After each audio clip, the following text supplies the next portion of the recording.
शीतल हो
बंसी बजावता नाटक पाना बंसी बजावता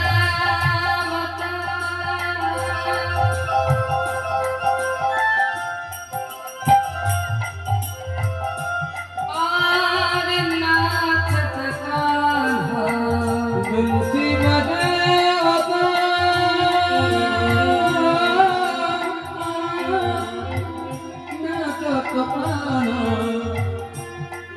मेरे कान्हा मेरे गोविंद जी को नींद कर रहा है किसके साथ ये जो संग लिए बलरे चलो गंगा राती चलो चलो चलो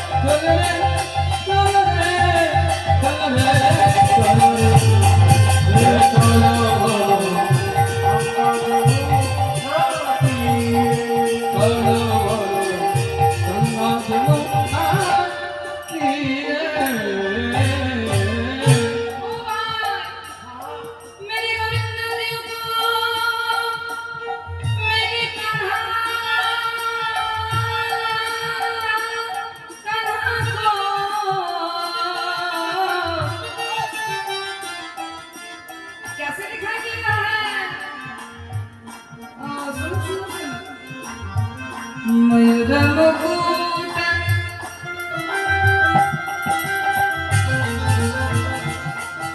और पीताम्बर शोभे मयूरमुकुट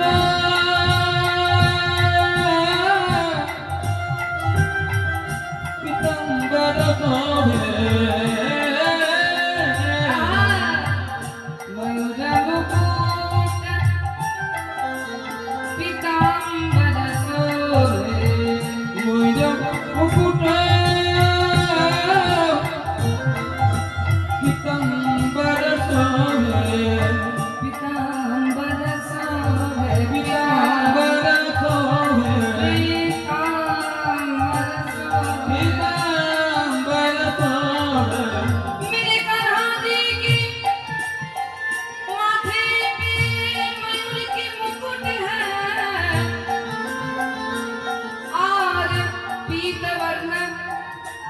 अर्थात वो हलुद हलुद पत्नीर कापड़ परे आछे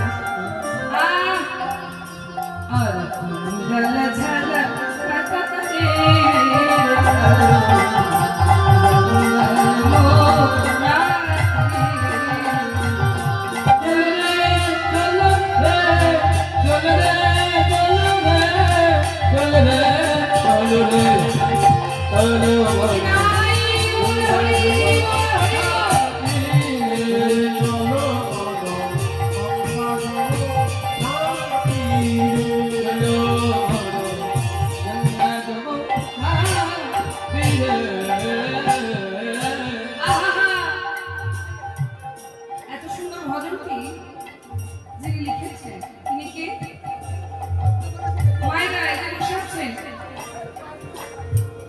আপনার আমার মতো একজন সাধারণ রমণী যিনি শ্রীমতী রাধারানীর মতো করে ভজনা করলেন এবং গিরিধারী গোপালের চরণ লাভ করলেন এই দেখুন তিনি কি, তার নাম হচ্ছে মীরা। সেই ছোট্টবেলায় তার যখন পুতুল খেলার সময় রাস্তা দিয়ে পেরিয়ে যাচ্ছে, পালকিতে করে বড় আর বউ পেরিয়ে যাচ্ছে, আর ছোট্ট মীরা তার মাকে বলছে, ও মা, ওই যে রাস্তায় পেরিয়ে যাচ্ছে ওটা কি মা? বলছে ওইটা পালকি, আর পালকিতে বড় আর বউ যাচ্ছে, ওইটা হচ্ছে বউ, ওটা হচ্ছে বর। সঙ্গে সঙ্গে মীরা বলেছিল, মা ওইটা যদি বড় হয় তাহলে আমার বর হয় মা, আমার বরটা। সারাদিন ছোট্ট মেয়েকে সেই একই বায়না করে যাচ্ছে, না আমার বর এনে দাও, আমার বর এনে দাও মা, নেওয়া খাওয়া সব বাদ দিয়ে শুধু বলছে আমার বর এনে দাও মা। এই বর কই এই চিন্তা, এই শুধু সারাদিন। মা কি করবে, ছেলেটাকে খাওয়ানোর জন্য, মেয়েটাকে খাওয়ানোর জন্য মন্দির থেকে একটা ছোট্ট গিরিধারী গোপালের মূর্তি নিয়ে এসে বলল, মানে এই হচ্ছে তোর বর, খেলা করবি তো এর সঙ্গে খেলা করবি, কথা বলবি তো এর সঙ্গে বলবি, খাওয়া দাওয়া খেলাধুলা সব কিছুর সঙ্গে আজ থেকে তোর এই গিরিধারী গোপাল। সেই যে মনে প্রাণে বিশ্বাস করলেন যে গিরিধারী গোপাল আমার সব। বিবাহ হয়েছিল, কিন্তু সে বিবাহে তার সমস্ত কিছু দান করেছিলেন, কিন্তু তার মনটাকে সেই গিরিধারী গোপালের চরণে যে দিয়েছিলেন আর কাউকে দান করতে পারলেন না। শেষে সেই গিরিধারী গোপালের সমস্ত দেহে তিনি বিলীন হয়ে গেলেন। তারই লেখা এত সুন্দর ভজন।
আজ আমাদের বৃন্দাবনে আসার বিষয়বস্তু হচ্ছে মধ্যাহ্নকালীন লীলা, সূর্য পূজার লীলা। আসলে কি সূর্য পূজা লীলা? রাধারানী কেন সূর্য পূজা করবার জন্য তাদের কি ওইটাই কি বাসনা, না ওইটাই তাদের সে মনের বাসনা হচ্ছে প্রাণ গোবিন্দের সঙ্গে দেখা করতে যাওয়া।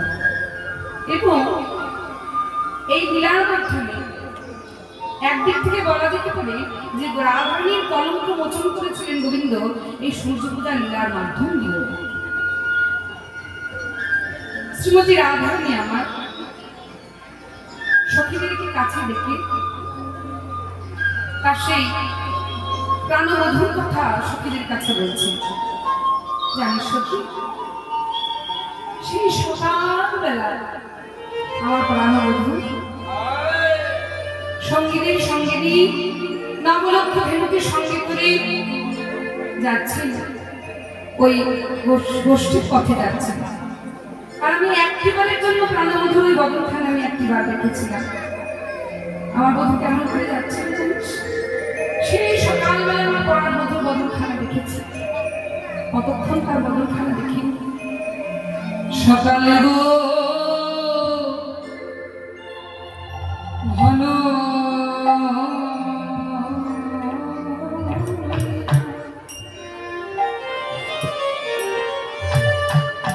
নিচে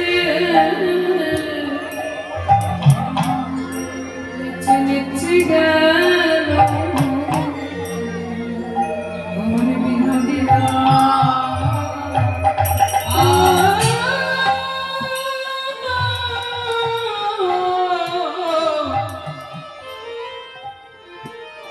সকালে গো ঘন লইয়া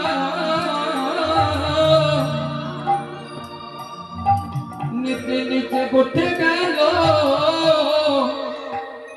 আমার বিনোদিয়া।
আমি গুরুজন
মধুর সোচা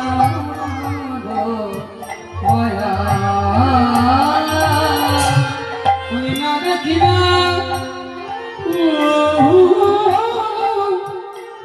মধুর সোচা না দেখিবা সোচা দয়া হলো না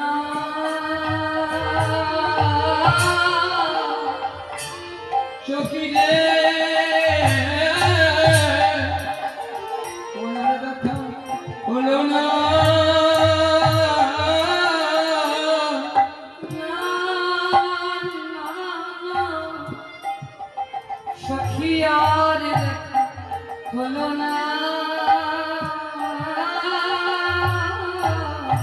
না না তুমি তোমার দেখা হলো না আমার মধুরী হাসিয়া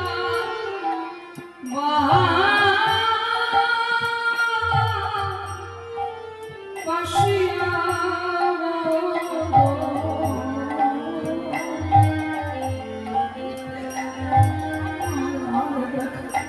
হলো না বুকের হাতিয়া বসিয়া বন্ধ সখী বলি এমনি আমার ভাগ্য মন্দ। এমনি আমার ভাগ্য মন্দ।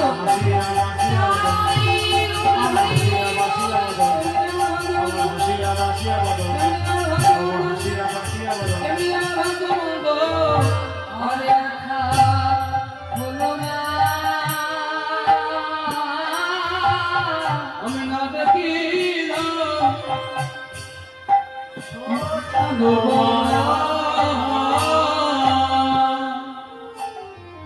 এই সখীদের কাছে রাধারানী আমার তুলসীকে কাছে ডেকে সে কথা বলছে, আর তুলসীকে কাছে ডেকে তার নিজের কথা শ্রীমতী রাধারানী আমার বলছে।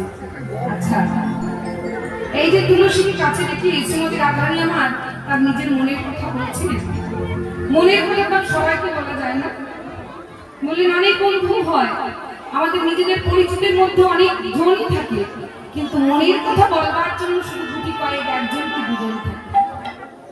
শ্রীমতী রাধারানী তাই আজকে বিরা বৃন্দা তুলসীকে কাছে ডেকে বলছে, তাই মহাজনের পাশে দাঁড়িয়ে বলছেন, গো যদি যদি তোমরা কৃষ্ণ চরণ পেতে চাও কি করতে হবে জানো? প্রথমে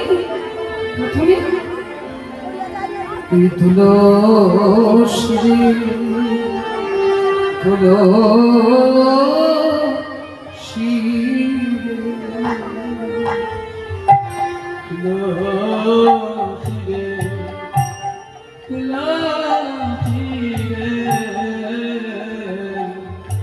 ওই তুলসী কৃষ্ণ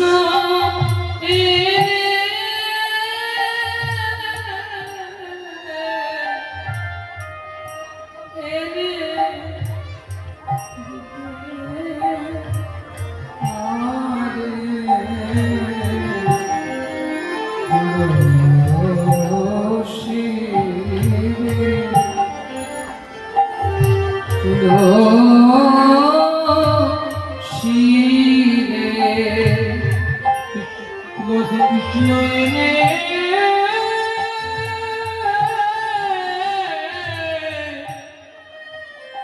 দিতে পারে কৃষ্ণ ভজনের পর